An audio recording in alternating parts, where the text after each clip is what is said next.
দ্বিতীয় হুগলি সেতুর উপর চলন্ত বাসে আগুন, আতঙ্কে জানলা দিয়ে লাফিয়ে পড়লেন যাত্রীরা। কলকাতা থেকে পুরুলিয়া যাওয়ার পথে দ্বিতীয় হুগলি সেতুর উপর ভয়াবহ অগ্নিকাণ্ড চাঞ্চল্য ছড়ালো বৃহস্পতিবার রাতে। চলন্ত বাসে আচমকা আগুন লেগে গেল, আতঙ্কে ছোটাছুটি শুরু করেন যাত্রীরা।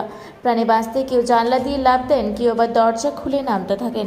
বাবুঘাট থেকে ছাড়া বাসটি যখন সেতুর মাঝামাঝি পৌঁছেছে, ঠিক তখনই চাকার কাছে ধোঁয়া বেরোতে দেখা যায়।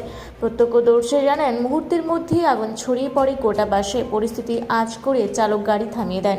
যাত্রীরা প্রাণ ভয়ে বাস থেকে ঝাঁপিয়ে পড়েন, চালক ও কন্ডাক্টরও দ্রুত নেমে যান। আগুন এতটাই ভয়াবহ ছিল যে বাস থেকে উড়ে আসা আগুনের ফুলকি সেতুর নিচের অংশও আগুন লাগিয়ে দেয়।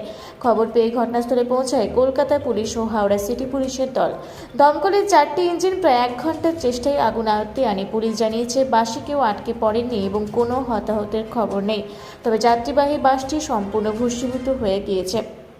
এই ঘটনার জেরে দ্বিতীয় হুগলি সেতুর ওপর রাতভর যানজট তৈরি হয়। টোল প্লাজার দিক পর্যন্ত দীর্ঘ সারি দাঁড়িয়ে যায় গাড়ির। দমকল ও পুলিশ যৌথভাবে ঘটনা তদন্ত শুরু করেছে। কিভাবে চলন্ত বাসে হঠাৎ আগুন লাগলো তা খতিয়ে দেখা হচ্ছে। হাওড়া থেকে মণিশঙ্কর বিশ্বাসের রিপোর্ট, রূপসী বাংলা মিডিয়া।